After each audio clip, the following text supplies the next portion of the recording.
Hello बच्चों, आज के हमारे इस वीडियो में हम क्लास 11th का बेसिक ऑर्गेनिक स्टार्ट करने वाले हैं और कोशिश कर रहे हैं कि पिछले करीबन हम 3-4 वीडियो में करीबन 4 से 5 वीडियो हमको छोटे छोटे लगेंगे। आप जानते हैं कि हमारा कोई भी वीडियो जो है 15 मिनट 20 मिनट से ज़्यादा का नहीं होता है। ये 20-20 मिनट के छोटे छोटे वीडियो में मैं पूरा क्लास 11th का बेसिक ऑर्गेनिक और ऑर्गेनिक क्लास 11th 12 का नहीं होता है। क्लास 12 के लिए भी बेसिक आपको आना पड़ेगा। बिना बेसिक ऑर्गेनिक के क्लास 12 को ऑर्गेनिक किया नहीं जा सकता है। तो हम कोशिश करेंगे पिछले 4-5 वीडियो में मैं आपको पूरा ऑर्गेनिक का लेक्चर आपको समझाने का कोशिश करूं। ऑर्गेनिक का बेसिक फाउंडेशन नॉमेनक्लेचर हो गया, चाहे जो अफेक्ट हमारी इसमें काम करती है, रेजोनेंस हो गई, हाइपर कंजुगेशन हो गई, बॉन्ड फ्यूजन हो गई, इन सारे चीज़ को रखने का कोशिश करेंगे। सबसे पहले अगर हम लोग बात करें तो क्लास 11th में तो ऑर्गेनिक के सिर्फ सिंपल 2 चैप्टर आपके पास हैं, some basic concept of organic and hydrocarbon. But जो बेसिक कंसेप्ट ऑफ ऑर्गेनिक है उसी को हम लोग कहते हैं GOC, जनरल ऑर्गेनिक केमिस्ट्री, जो कि केमिस्ट्री का बेस है। विदाउट उसके कोई भी ऑर्गेनिक स्टार्ट हम लोग नहीं कर सकते हैं। तो अगर हम लोग देखें केमिस्ट्री को बेसिकली हम लोग अलग अलग पार्ट में डिवाइड करके रखे हैं। क्लास 11th में भी आपका फिजिकल है, ऑर्गेनिक है और इनऑर्गेनिक है। क्लास 12 में भी फिजिकल है, ऑर्गेनिक है और इनऑर्गेनिक है। तो आखिर ये तीनों केमिस्ट्री में क्या डिफरेंस है? इसके अलावा कभी सरफेस केमिस्ट्री, कभी स्टीरियो केमिस्ट्री, कभी कोऑर्डिनेशन केमिस्ट्री, कभी न्यूक्लियर केमिस्ट्री, कभी एग्रीकल्चर केमिस्ट्री, कभी इन्वायरमेंटल केमिस्ट्री, बहुत सारी छोटी छोटी केमिस्ट्री होती है। बट बेसिक केमिस्ट्री को 3 भागों में बांटी गई है, फिजिकल, ऑर्गेनिक और इनऑर्गेनिक। जिस केमिस्ट्री में आप न्यूमेरिकल बना रहे हैं, जिस केमिस्ट्री में आप न्यूमेरिकल सॉल्व कर रहे हैं, जैसे क्लास 11th का एटॉमिक स्ट्रक्चर हो गया, इक्विलिब्रियम हो गया, स्टेट ऑफ मैटर हो गई, थर्मोडायनेमिक्स हो गई, क्लास 12 का केमिकल काइनेटिक्स हो गया, इलेक्ट्रोकेमिस्ट्री हो गया, सॉल्यूशन हो गया, सॉलिड स्टेट हो गया। जिस केमिस्ट्री में आप न्यूमेरिकल बना रहे हैं दैट इज फिजिकल क्वांटिटी का स्टडी हम लोग करते हैं। पूरे पीरियोडिक टेबल में कार्बन को छोड़कर बाकी आप जिसका भी स्टडी करें, S block, P block, D block, F block, hydrogen, इन सब की केमिस्ट्री को हम लोग बोलते हैं इनऑर्गेनिक केमिस्ट्री। बट सिर्फ कार्बन की केमिस्ट्री कोई रखी गई है ऑर्गेनिक केमिस्ट्री के अंदर। तो हम लोग देखते हैं केमिस्ट्री के हमारे बहुत सारे ब्रांच हैं। जैसे कुछ हम लोग देखते हैं फिजिकल केमिस्ट्री, फर्स्ट ब्रांच है हमारा फिजिकल केमिस्ट्री। जिस केमिस्ट्री में भी हम लोग न्यूमेरिकल्स बना लेंगे वो फिजिकल केमिस्ट्री। लेकिन पूरे पीरियोडिक टेबल में कार्बन को छोड़कर बाकी जो भी एलिमेंट की केमिस्ट्री आप हम लोग पढ़े, हाइड्रोजन का पढ़े, D ब्लॉक एलिमेंट पढ़े, S ब्लॉक एलिमेंट पढ़े, सारी हो जाएगी इनऑर्गेनिक के अंदर। बट सिर्फ कार्बन की केमिस्ट्री को रखी गई है ऑर्गेनिक के अंदर।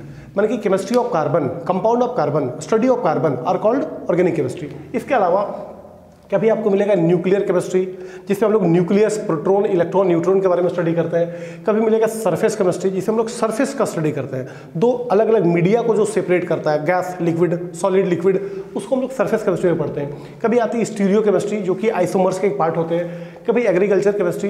तो केमिस्ट्री के छोटे मोटे बहुत सारे पार्ट हैं, बट बेसिक पार्ट हमारा 3 है, फिजिकल, ऑर्गेनिक और इनऑर्गेनिक। क्लास 11th में भी ये तीनों पार्ट आपको पढ़ना है, 12 में भी आपको पढ़ना है। बट ऑर्गेनिक का शुरुआत बेसिकली क्लास 11 से हो जाती है। बिना क्लास 11th के 12 पे केमिस्ट्री में आप जा नहीं सकते हैं, खास करके ऑर्गेनिक में तो जा नहीं सकते। तो हम लोग देखते हैं कार्बन की केमिस्ट्री को हम लोग ऑर्गेनिक केमिस्ट्री कहते हैं। Chemistry of carbon is called organic chemistry. Carbon की केमिस्ट्री को हम लोग ऑर्गेनिक केमिस्ट्री में रखे गए। बट हमने कहीं सुना था आज से 10-15 साल पहले मैंने सुना था कि ऑर्गेनिक कंपाउंड के लगभग 10 लाख से ज़्यादा ऑर्गेनिक कंपाउंड प्रिपेयर्ड है। 10 लाख से ज़्यादा ऑर्गेनिक कंपाउंड प्रिपेयर्ड है। और आज के टाइम में देखें तो करोड़ों कंपाउंड ऑर्गेनिक प्रिपेयर्ड है। तो अब यहाँ पर थोड़ी सोचने वाली बात है कि पूरे पीरियोडिक टेबल में कार्बन अकेला जो कि बनाया ऑर्गेनिक और सारे एलिमेंट जो मिलकर बनाया इनऑर्गेनिक, अगर दोनों में हम लोग वेटेड का तुलना करें कौन ज़्यादा वेटेड है, तो कार्बन की केमिस्ट्री बहुत ऊपर है। यानी कि कार्बन के कंपाउंड इनऑर्गेनिक कंपाउंड की तुलना में बहुत ज़्यादा है। आखिर कार्बन में ऐसा क्या गुण है जो कि इतने ज़्यादा कंपाउंड फॉर्म करते हैं? आखिर कार्बन में ये क्या क्वालिटी है कि इतने ज़्यादा कंपाउंड बना के रखा है कि उसको किसी छोटे चैप्टर में हम लोग रख नहीं सकते हैं। It demand A branch. यूपेक से, यूपेक IUPAC वर्ल्ड केमिस्ट्री के फादर ही है। पूरे वर्ल्ड के केमिस्ट्री में जो भी बातें होगी ये यूपीए के रिकमेंडेशन से ही होता है। International union of pure and applied chemistry, world chemistry का बाप आप इसको मान सकते हैं। पूरे वर्ल्ड केमिस्ट्री का बाप हम लोग यूपीए को ही मानते हैं। हाँ, हमारे इंडिया के टॉप पे NCERT है, बट पूरे वर्ल्ड के लेवल पे देखें तो यूपीए टॉप ब्रांच होती है केमिस्ट्री का, international union of pure and applied chemistry. तो आखिर कार्बन के पास ऐसा क्या गुण है कि it form a huge number of compound, लाखों करोड़ों कंपाउंड ही फॉर्म करके रखा है। तो carbon form large number of compound due to following reasons. Carbon के पास कुछ रीजन होती है जिससे ये लाखों कंपाउंड बनाते हैं। और ऑर्गेनिक केमिस्ट्री का मेन एलिमेंट तो कार्बन है, बट इसके अलावा उसको सपोर्ट किया है hydrogen, sulphur, chlorine, nitrogen, phosphorus, etc। मैंने main element is carbon, main hero carbon है, बट सपोर्टिंग हीरो के रूप में मेन सपोर्टिंग हीरो इसका हाइड्रोजन है, बट इसके कभी कभी सल्फर, क्लोरीन, नाइट्रोजन, फास्फोरस ये सब इसको सपोर्ट करते हैं। तो chemistry of carbon and supporting hero ये सब हो सकते हैं। तो आखिर कार्बन में ऐसा क्या गुण है कि it form a large number of compound, huge number of compound जो बनाए हैं, इसके रीजन क्या है? Reason number 1, tetravalency in nature. Carbon के वैलेंस शेल में 4 इलेक्ट्रॉन का होना। अब यहाँ पर बात थोड़ा हम लोग समझेंगे। अगर किसी के वैलेंस शेल में 1 इलेक्ट्रॉन है तो सेटिंग वो एक तरफ से करेगा, किसी के वैलेंस शेल में 2 इलेक्ट्रॉन है तो सेटिंग वो 2 तरफ से करेगा, किसी के वैलेंस शेल में 3 इलेक्ट्रॉन है तो सेटिंग वो 3 तरफ से करेगा, किसी के वैलेंस शेल में 4 इलेक्ट्रॉन है तो सेटिंग वो 4 तरफ से करेगा। लेकिन अगर किसी के वैलेंस शेल में 5 इलेक्ट्रॉन है तो सेटिंग वो 3 तरीके से करेगा, क्योंकि उसको ऑक्टेट ही पूरा करना है। 5 है, 5, 6, 7, 8, सेटिंग 3 तरफ से। अगर किसी के वैलेंस शेल में 6 है तो सेटिंग वो 2 तरफ से करेगा, 6, 7, 8, 7 है तो एक तरफ से करेगा। तो मैक्सिमम बॉन्ड कब बनाया? 4 में, 1 में 1, 2 में 2, 3 में 3, 4 में 4, और फिर 5 में 3, 6 में 2। तो मैक्सिमम बॉन्ड बनाता है कार्बन के केस में, यानी टेट्रावैलेंसी के केस में। और टेट्रावैलेंसी हमारे कार्बन के पास होती है। पर एक सवाल उठ गए कि अगर टेट्रावैलेंसी कार्बन में है तो सिलिकॉन में भी तो है। उसके ग्रुप में, कार्बन के ग्रुप में जितने भी एलिमेंट है सबके पास टेट्रावैलेंसी होती है, चाहे कार्बन हो, चाहे सिलिकॉन हो, चाहे जर्मेनियम हो, चाहे टीन हो, चाहे पीबी हो। क्या बात तो सही है?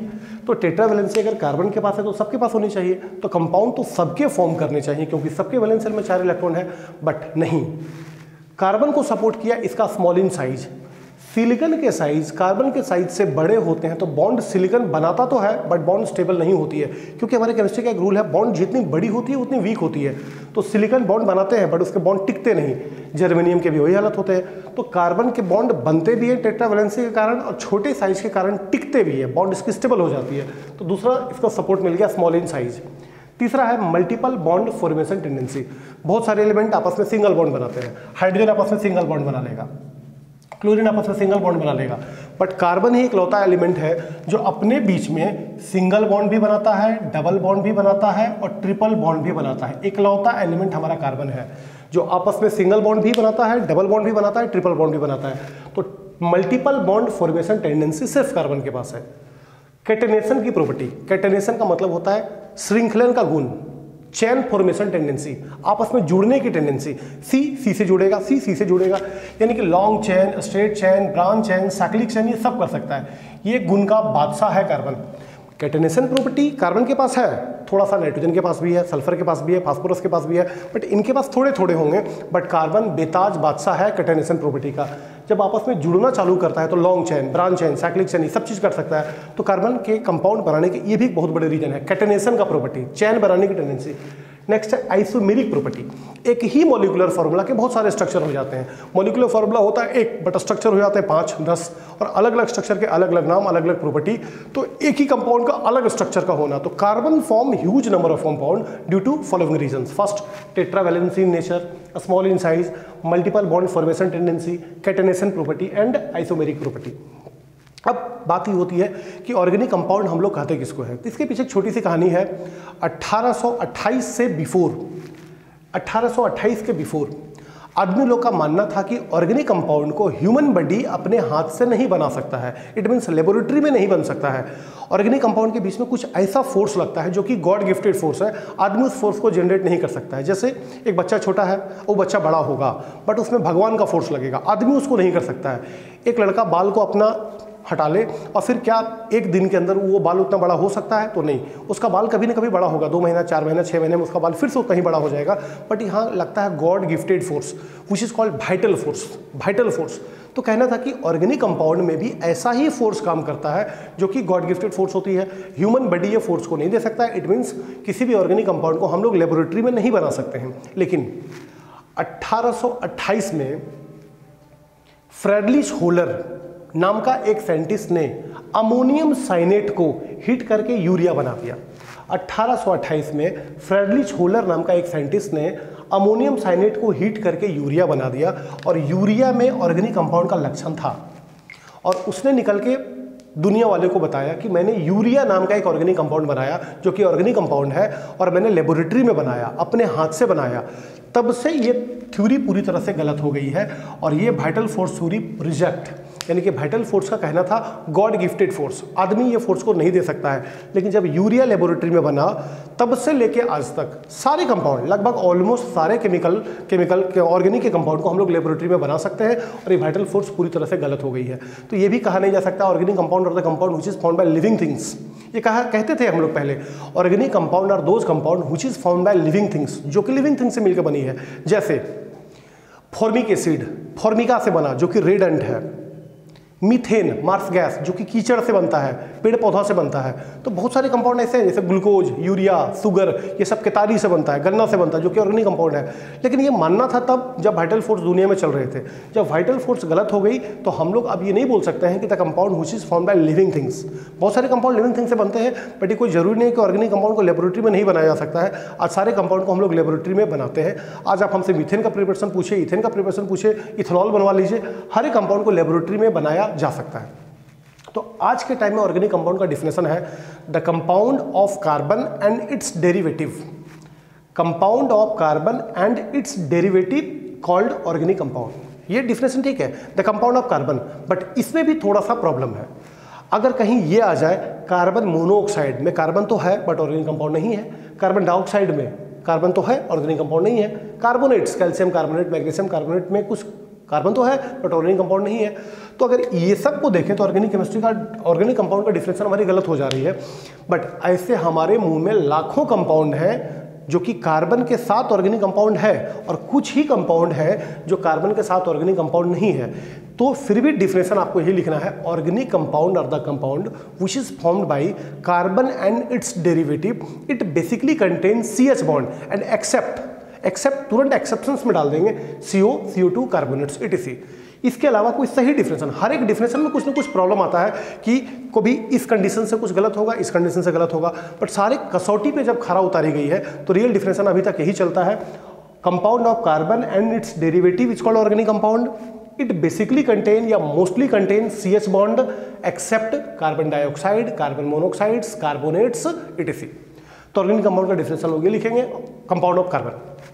अब अगर कंपाउंड में, ऑर्गेनिक कंपाउंड में एक चीज़ का बहुत बड़ा रोल होता है, वो होता है स्ट्रक्चर का। अगर आप मेरा एक कोड मानिएगा तो स्ट्रक्चर कभी गलत नहीं होगा। कार्बन को खुश करने के लिए हमेशा 4 डंटा, 4 बॉन्ड, कार्बन को खुश करने के लिए हमेशा 4 डंटा 4 बॉन्ड। अब चारों डंटा हम चारों तरफ से दें, चाहे डंटा हम ऐसे दें, चाहे डंटा हम ऐसे दें, चाहे डंटा हम ऐसे दें, किसी भी केस में कार्बन को हमेशा 4 डंटा ही देना पड़ेगा। नो कम नो ज़्यादा, एक भी कम नहीं एक भी ज़्यादा नहीं। अगर स्ट्रक्चर सही करना है तो कार्बन को किसी भी शर्त में 4 डंटा, 4 मतलब 4। नाइट्रोजन के लिए आपको यूज करना है 3 डंटा। अब तीनों डंटा हम ऐसे दें, चाहे ऐसे दें, चाहे हम ऐसे दें। नाइट्रोजन को 3, ऑक्सीजन को 2। अब 2 डंटा हम ऐसे दे दें, चाहे ऐसे दे दें, चाहे ऐसे दे दें, चाहे ऐसे दे दें। ऑक्सीजन को 2, ऑक्सीजन को हमेशा 2, हाइड्रोजन को 1, हाइड्रोजन को हमेशा 1 ही डंटा चाहिए, किसी भी केस में हाइड्रोजन हमेशा 1 ही डंटा लेगा। तो अगर स्ट्रक्चर पे काम करना है तो कार्बन को 4 डंटा, किसी भी शर्त में 4 से कम ज़्यादा नहीं। नाइट्रोजन के लिए 3, ऑक्सीजन के लिए 2, हाइड्रोजन के लिए 1। तो अभी तक हम लोग बात किए कार्बन ही क्यों, वाइटल फोर्स थ्योरी क्यों गलत हो गई। कौन सा ऑर्गेनिक कंपाउंड जो लेबोरेटरी में पहला कंपाउंड बना, यूरिया, किसने बनाया? फैराडे छोलर ने 1828 में इस कंपाउंड को बना के लेबोरेटरी में बना के वाइटल फोर्स थ्योरी को गलत कर दिया। आज सारे कंपाउंड को लेबोरेटरी में बनाई जा सकती है। ऑर्गेनिक कंपाउंड का डिफिनेशन क्या है? The compound of carbon and its derivative is called organic compound. और ये स्ट्रक्चर बनाने के लिए यूज है, कार्बन को कितना, नाइट्रोजन को कितना। चलिए इसके बाद हम लोग चलते हैं, जैसे ही ऑर्गेनिक कंपाउंड का गेट को हम लोग खोलेंगे, फर्स्ट गेट पे ही आपको खड़ा मिलेगा हाइड्रोकार्बन। बिना इसके जान पहचान के आप आगे जा नहीं सकते हैं। हाइड्रोकार्बन क्या होता है? नाम में छुपा हुआ है hydrocarbon, hydrogen and carbon. The compound which is found by carbon and hydrogen are called hydrocarbon. ऐसे नाम में तो है हाइड्रोकार्बन, बट पहले नाम यूज करेंगे कार्बन का, बिकॉज इस चैप्टर का लीडिंग हीरो है कार्बन। तो compound of carbon and hydrogen is called hydrocarbon. Hydrocarbon 2 तरीके के होते हैं, जिसमें कार्बन हाइड्रोजन होती है, हाइड्रोकार्बन होता है। हाइड्रोकार्बन 2 तरीके का होता है, एक सेचुरेटेड हाइड्रोकार्बन और दूसरा अनसेचुरेटेड हाइड्रोकार्बन। एक सेचुरेटेड, दूसरा अनसेचुरेटेड। सेचुरेटेड बोले तो सेटिस्फाई, सेटिस्फाई बोले तो खुश, खुश बोले तो जिसको टूटने का डर नहीं है। और टूटने का डर नहीं होता है सिंगल बॉन्ड को, क्योंकि हम लोग सब जानते हैं सिंगल बॉन्ड में होता है सिग्मा, सिंगल बॉन्ड में सिग्मा, डबल बॉन्ड में एक सिग्मा एक पाई, और ट्रिपल बॉन्ड में एक सिग्मा बाकी दोनों पाई। और sigma is strong bond as a compared to pi, sigma मजबूत बॉन्ड होती है। तो सिंगल बॉन्ड मतलब सिग्मा, सिग्मा मतलब जिसको टूटने का डर नहीं है वो सेचुरेट, जबकि डबल बॉन्ड में एक पाई, ट्रिपल बॉन्ड में दो पाई, पाई डरा हुआ बॉन्ड, अनसेटिस्फाई, अनसेचुरेटेड। तो सिंगल बॉन्ड को हम रखे हैं सेचुरेटेड में, डबल बॉन्ड ट्रिपल बॉन्ड दोनों को कर दिया अनसेचुरेटेड में। सिंगल बॉन्ड को कहते हैं अल्केन, डबल बॉन्ड को अल्कीन, ट्रिपल बॉन्ड को अल्काइन। अल्केन का जनरल फॉर्मूला आप 9-10 से पढ़ के आए हैं, CnH2n+2। अल्कीन का CnH2n, अल्कीन का, अल्काइन का CnH2n-2। बट अगर फॉर्मूला भूल जाए तो हमको काम करना थोड़ा ज़्यादा आसान पड़ेगा, फॉर्मूला को भूल जाइए। अब खाली ये याद रखिए, कार्बन में हाइड्रोजन, मतलब अल्केन में कार्बन हाइड्रोजन से मतलब डबल से 2 ज़्यादा। फिर से, अल्केन में कार्बन से हाइड्रोजन डबल करके 2 बढ़ा देना है, अल्केन में डबल करके 2 बढ़ा देना है, अल्कीन में केवल डबल छोड़ना है, अल्काइन में डबल करके 2 घटा देना है। एक बार फिर से, अल्केन में कार्बन से हाइड्रोजन डबल करके 2 बढ़ा देना है, अल्कीन में डबल करना है, और अल्काइन में डबल करके 2 घटा देना है। जैसे कार्बन 1 तो हाइड्रोजन कितना होगा, 1 दूनी 2, 2 में 2 ज़्यादा 4, 2 2 दूनी 4, 4 2 6, 3 दूनी 6, 6 2 8, 10, 5 दूनी 10, 10 2 12, 6 दूनी 12, 12 2 14, 7 दूनी 14, 2 16, 8 दूनी 16, 2 18, 9 दूनी 18, 2 20, 10 दूनी 20, 2 22। मैंने क्या किया, कार्बन से हाइड्रोजन डबल करके 2 बढ़ा दिए हैं, जबकि अल्कीन में केवल डबल करना है। 1 दूनी 2, 2 दूनी 4, 3 दूनी 6, 4 दूनी 8, 5 दूनी 10, 6 दूनी 12, 7 दूनी 14, 8 दूनी 16, 9 दूनी 18, 10 दूनी 20। सर आप तो टेबल पढ़ रहे हैं। हाँ मैं टेबल पढ़ रहा हूँ, इसको डबल का मैंने टेबल पढ़ दिया डबल में। और अल्काइन में डबल करके 2 घटा देना, डबल करके 2 कम कर देंगे। तो 1 दूनी 2, 2 में 2 कम 0। ये कंपाउंड तो एग्जिस्ट करता नहीं, यहाँ तक कि ये भी एग्जिस्ट नहीं करता है। फॉर्मूला में भले बैठ रहा था बट एग्जिस्ट नहीं करता है। इस पर डबल करके 2 घटाना है, 2 दूनी 4, 4 में 2 कम 2, 3 दूनी 6, 6 में 2 कम 4, 4 दूनी 8, 2 कम 6, 5 दूनी 10, 2 कम 8, 6 दूनी 12, 2 कम 10, 7 दूनी 14, 2 कम 12, 8 दूनी 16, 2 कम 14, 9 दूनी 18, 2 कम 16, 10 दूनी 20, 2 कम 18। तो सर अल्केन का सीरीज तैयार, अल्कीन का सीरीज तैयार, अल्काइन का सीरीज तैयार, बट अब इसका नाम कैसे रखते हैं। देखिए, यूपेक के नाम लिखने के अपने कोडिंग होते हैं। यूपेक जो नाम लिखता है उसका एक कोड चलता है। C1 को कहता है मीथ, C2 को इथ, C3 को प्रोप, C4 को ब्यूट, C5 को पेंट, C6 को हैक्स, C7 को हैप्ट, C8 को ऑक्ट, C9 को नॉन, C10 को टेन। तो कार्बन का संख्या देखेंगे, उसके बाद उसका जाति देखेंगे किस जाति में ये है। जैसे 3 कार्बन, जैसे इसमें एक कार्बन को मीथ और इसका टाइटल लगेगा एन। एक बच्चा जिस फैमिली में जन्म लेता है टाइटल उसी का लगता है। अब जैसे मान लीजिए कोई महतो फैमिली का बच्चा है तो उसके दादाजी का भी नाम में कोई फलाना महतो होगा, पिताजी का नाम जयकिशोर महतो होगा, बेटा का नाम राजू महतो होगा। तो जो भी होगा तो टाइटल वही लगेगा। तो एक बच्चा जिस फैमिली में जन्म ले रहा है टाइटल उसी का होगा। आपको सिंह फैमिली है तो दादाजी फलाना सिंह, पिताजी फलाना सिंह, बेटा इसमें भी सिंह। तो जो बच्चा जिस फैमिली में जन्म लेता है टाइटल उसी का होगा। तो सारा बच्चा जो जन्म ले रहा है उसका टाइटल क्या है, एन। इस ग्रुप में टाइटल क्या लगेगा, इन। इस ग्रुप में टाइटल क्या लगेगा, आइन। तो एक कार्बन को कहते हैं meth, title ane, methane. 2 carbon eth, title ane, ethane. Propane, butane, pentane, hexane, heptane, octane, nonane, decane. यहाँ पर एक कार्बन को मीथ, टाइटल इन, मीथीन जो कि एग्जिस्ट नहीं किया, लेकिन इथीन, टाइटल इन पकड़ रहा हूँ, इन।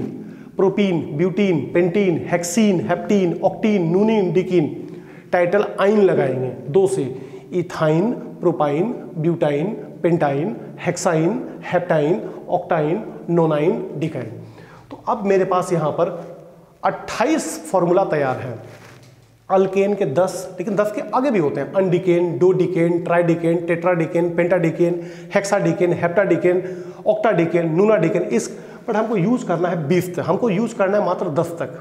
तो अल्केन के 10 तैयार, अल्कीन के 9 तैयार मीथीन को छोड़ के, इसके भी 9 तैयार मिथाइन को छोड़कर। अब मेरे पास 28 कंपाउंड है, इसके स्ट्रक्चर कैसे बनाएंगे? स्ट्रक्चर होना बहुत ईजी है, बशर्ते अगर आप मेरा बात मान रहे होंगे तो। कार्बन को खुश करने के लिए कितना डंडा? 4, नाइट्रोजन के लिए कितना? 3, ऑक्सीजन के लिए कितना? 2, हाइड्रोजन के लिए कितना? 1। खैर इसमें तो ऑक्सीजन और नाइट्रोजन का यूज नहीं है, सिर्फ 2 से काम चलेगा, कार्बन और हाइड्रोजन से।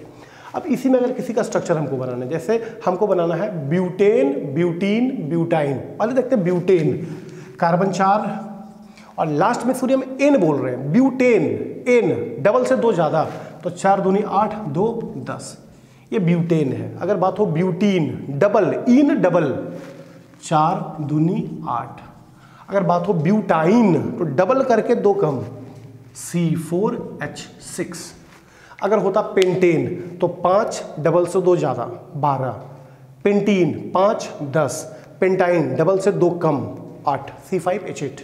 अब इसका स्ट्रक्चर बनाना है, थोड़ा ध्यान दीजिए। कार्बन कितना? 4, कार्बन कितना है? 4, 1 2 3 4।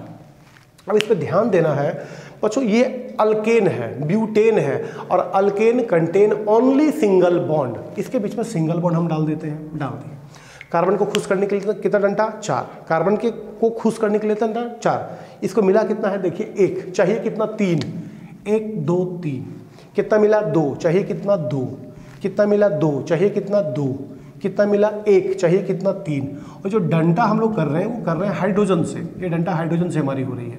अभी हो जाएगा CH3 single bond, CH2 single bond, CH2 single bond, CH3। ये मॉलिक्यूलर फार्मूला, ये स्ट्रक्चर फार्मूला, ये कंडेंस फार्मूला।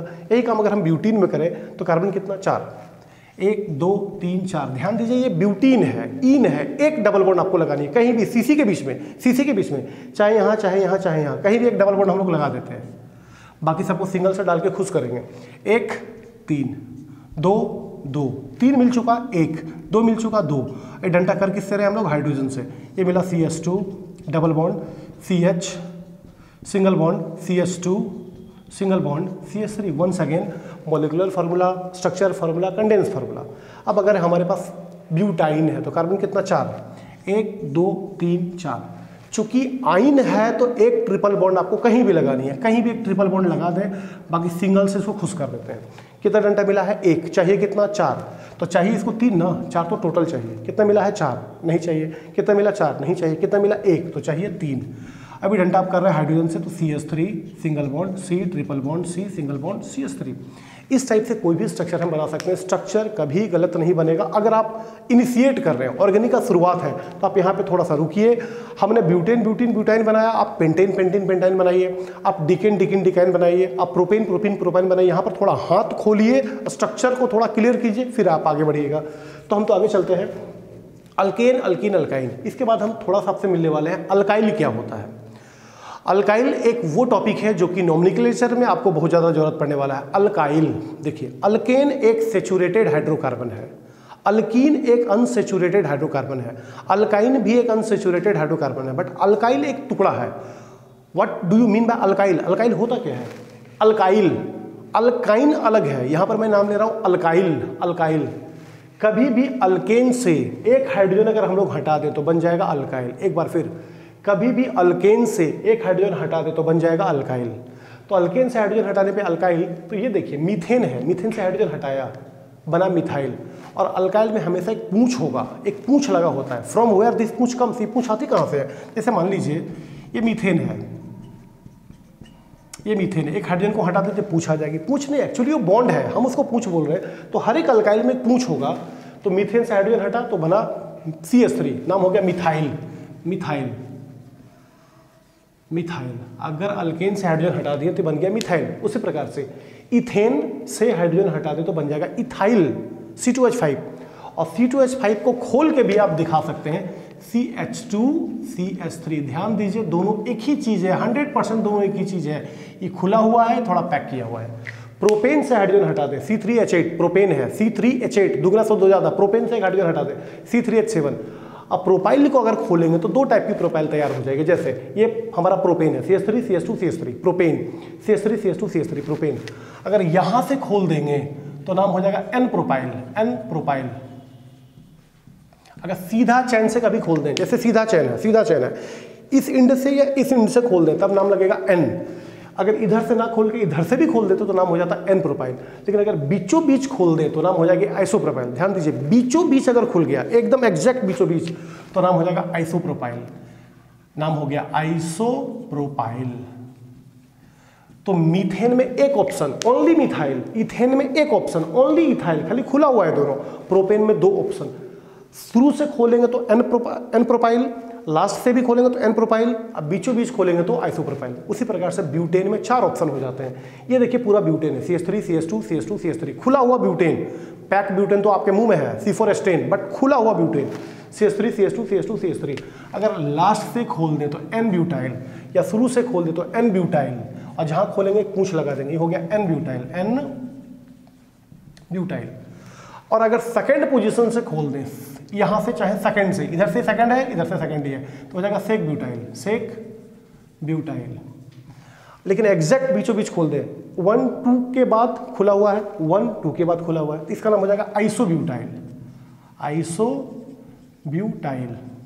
बट अगर तीनों साइड कार्बन चेन है तो ये हो जाएगा 3 डिग्री, मतलब हो जाएगा टर्ट ब्यूटाइल, टर्ट ब्यूटाइल। तो मीथेन में कितना ऑप्शन? 1 मिथाइल। इथेन में कितना ऑप्शन? 1 इथाइल। प्रोपेन में कितना option? 2 n propyl, isopropyl. Butane में कितना ऑप्शन? 4 एन ब्यूटाइल, सेकंड से खोलेंगे तो सेक ब्यूटाइल, बीचों बीच आएगा तो आइसोब्यूटाइल, और तीनों तरफ कार्बन होगा तो टर्ट ब्यूटाइल। उसी टाइप से अगर हम पेंटेन में देखें तो पेंटेन में टोटल 9 प्रकार की अल्काइल बनती है, वो आपको देखने की बिल्कुल जरूरत नहीं है। पेंटेन में टोटल 9 प्रकार की अल्काइल बनती है। एनसीईआरटी के एक क्वेश्चन में दिया हुआ है और स्टार्टिंग अल्केन में ही दिया हुआ है, बट यहाँ पर मैं कुछ अल्काइल आपको दिखाऊंगा। अगर सीधा चैन से खोलेंगे तो एन पेंटाइल, देखिए सीधा चैन से मैंने खोल दिया तो इसका नाम हो गया एन पेंटाइल, एन पेंटाइल। अगर यहां से खोल दें तो इसका नाम हो जाएगा नियो पेंटाइल, नियो पेंटाइल। और बीचों बीच खोल देंगे तो हो जाएगा आइसोपेंटाइल, आइसोपेंटाइल। बट यहां पर देखें बच्चों हम लोग कि अल्काइल तो मैंने 11 बताया, methyl, ethyl, n propyl, isopropyl, n butyl, isobutyl, sec butyl, tert butyl, n pentyl, neo pentyl, isopentyl. सारे अल्काइल अलग अलग जगह पे काम आएंगे, बट फिलहाल आपको जरूरत है 2 अल्काइल की, ये है मिथाइल और ये है इथाइल। जरूरत तो आगे 11 अल्काइल की कभी ना कभी आपको पड़ेगी, ब्यूटेन वाले की 4 की जरूरत पड़ेगी, पेंटेन की थोड़ी कम जरूरत पड़ेगी, बट ये 2 अल्काइल अभी आप आंख फाड़ के देख लीजिए, methyl ethyl, methyl ethyl, methyl ethyl, खुला हुआ इथाइल, खुला हुआ इथाइल, बाकी दोनों 100% सेम है। अब कार्बन को खोल के सिग्मा पाई बॉन्ड गिनना, जैसे CH3 CH double bond CH2। अगर कहीं सिंगल बॉन्ड है तो सिग्मा है, जैसे कहीं सिंगल बॉन्ड है तो सिग्मा है, कहीं डबल बॉन्ड है एक सिग्मा एक पाई है, ट्रिपल बॉन्ड है तो एक सिग्मा 2 पाई है, नहीं एक सिग्मा बाकी 2 पाई है। तो अगर इसमें कुल कितना सिग्मा पाई है तो इसको खोलेंगे, सी पे तीनों तरफ H है, H H H, single bond, CH double bond CH2, sigma sigma sigma sigma sigma sigma pi sigma sigma. अब खोल के गिन लेते हैं, how many sigma how many pi, 1 2 3 4 5 6 7 8 sigma 1 पाई। तो स्टार्टिंग वीडियो में भी हम लोग देख पाए हाइड्रोकार्बन क्या है, अल्काइल हमारी क्या होती है, कार्बन की वैलेंसी हमारी क्या होती है। सेकंड वीडियो जो कि तुरंत आपके पास आने वाली है, उसमें हम लोग करने वाले हैं ऑर्गेनिक कंपाउंड का नोमेनक्लेचर। एक बात कान खोल के सुन लीजिए, बिना नोमेनक्लेचर के ऑर्गेनिक का कुछ नहीं होता है। ABCD समझिए ऑर्गेनिक का नोमेनक्लेचर होता है। तो नेक्स्ट वीडियो में आपको मिल रहे हैं नोमेनक्लेचर के साथ। स्टार्टिंग क्लास के जो बच्चे हैं, जो 11th के बच्चे हैं, जो बेसिक है, जो ग्राउंड स्टेज के बच्चे हैं, जो भी बहुत ज़्यादा ऑर्गेनिक नहीं पढ़े, इस वीडियो को 1 से 2 बार आप पलट के देखिए। अगर कहीं समझ में नहीं आया तो थोड़ा सा पीछे आइए, और धीरे धीरे मैं आपको 4-5 वीडियो में पूरा क्लास 11th का ऑर्गेनिक देने वाला हूँ। फर्स्ट वीडियो के लिए, सेकंड वीडियो में आ रहे हैं नोमेनक्लेचर के साथ। Thank you.